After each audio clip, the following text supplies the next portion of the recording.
Perang Yamamah, pertempuran Abu Bakar melawan Nabi palsu.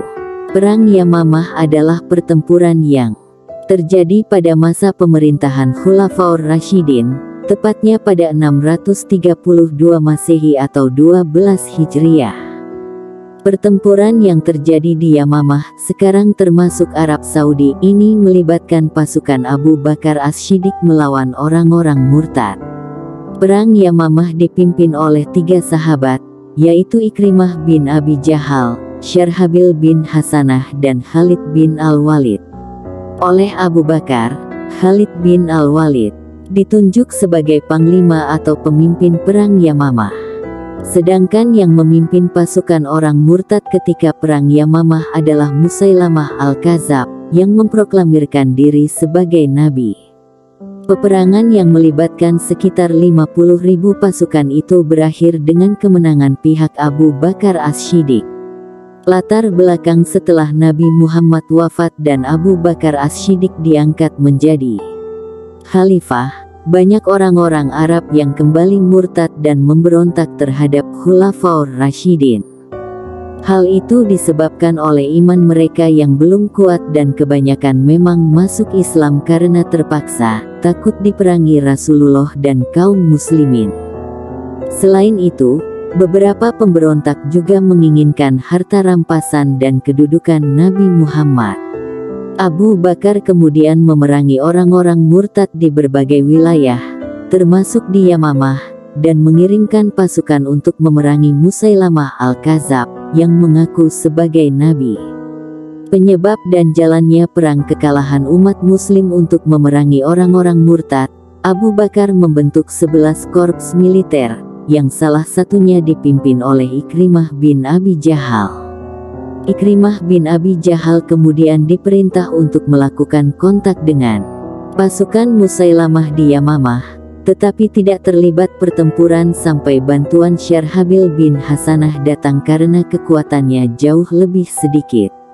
Untuk memerangi Musailamah, Abu Bakar berencana mengirim Khalid bin Al-Walid, yang telah menghancurkan pemberontak di beberapa daerah. Akan tetapi, Ikrimah tidak mengindahkan pesan tersebut karena tidak sabar untuk berperang. Pada Oktober tahun 632 Masehi, Ikrimah menggerakkan pasukannya ke medan perang dan berhasil dikalahkan oleh Musailamah. Atas tindakannya yang sangat gegabah, Ikrimah dikirim oleh Abu Bakar menuju Mahra untuk membantu Arfajah. Sedangkan Syarhabil diberi misi untuk memastikan agar Musailamah tetap di Yamamah sembari menunggu bantuan Khalid. Akan tetapi, Syarhabil tidak tahan terhadap godaan untuk berperang, sama seperti Ikrimah. Alhasil, pasukannya pun dapat dikalahkan oleh Musailamah. Peristiwa kebun kematian. Setelah kekalahan 2 sahabatnya, Khalid mendapat kabar bahwa Musailamah bersama pasukannya yang terdiri dari 40.000 prajurit berkemah di dataran Akrabah. Atas perintah Khalid, kaum muslimin maju dan meluncurkan serangkaian serangan kepada pasukan Musailamah yang masih bersemangat karena kemenangan mereka sebelumnya. Pertempuran pun berjalan cukup sengit, antara 13.000 pasukan Muslim melawan 40.000 orang murtad. Namun, setelah serangan kedua, hanya sekitar 1/4 dari pasukan Musailamah yang tetap dalam kondisi siap tempur.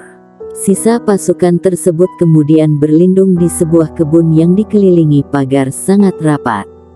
Al-Bara bin Malik segera meminta rekan-rekannya untuk membantunya memanjat tembok, agar dapat membuka gerbang dan memberi jalan bagi pasukan muslim untuk masuk. Upaya Al-Bara pun berhasil, dan kaum muslim menyerbu kebun yang berisi sekitar 7.000 pemberontak, termasuk Musailamah. Pada akhirnya, pasukan muslimin berhasil meraih kemenangan setelah Musailamah terbunuh di dalam kebun.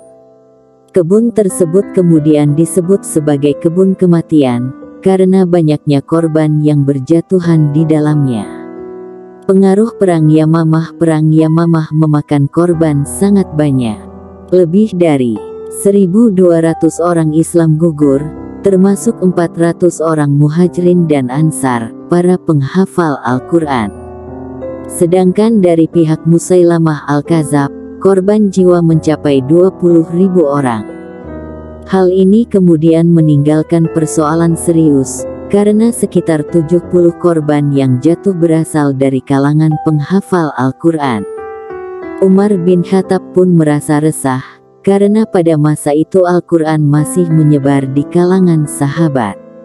Sebagian mereka hanya menghafal dan tidak mencatatnya, sementara sebagian lainnya mencatat karena ditugaskan oleh Rasulullah. Akan tetapi, tidak ada Al-Quran yang tercatat secara utuh dan dikhawatirkan akan lenyap karena banyaknya penghafal Al-Quran di medan perang. Umar kemudian menyampaikan kepada Abu Bakar bahwa sangat diperlukan untuk mengumpulkan kodifikasi Al-Quran dalam satu mushaf.